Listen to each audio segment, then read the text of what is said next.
Hello everyone. Today we are looking at Hello everyone, welcome to Unbox Grid. Let's see how to turn off the iPad screen automatically. So this is the iPad Pro version of M1 chip, so I think from 21 or 22.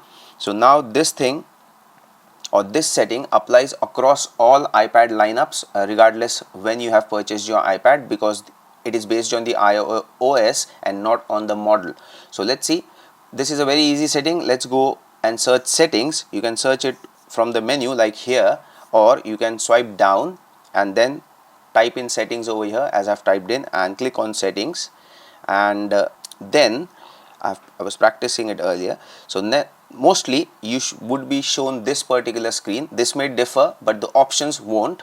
And here you have to find out display and brightness, which is on the left hand menu, and it is a bit at the bottom, so you need to scroll a bit. If not, you can always click on the search over here and then type in display, and you should have a menu or the option loaded here. Now from top it's the second one, so let's click here and you will see the screen loaded over here. So now in here, scroll at the bottom and here you see auto lock. Just click there, and currently it's set to never. That means unless I press the power button over here, it won't turn off the screen. So now depending on that, you can use 2 minutes, 5 minutes or 10 minutes.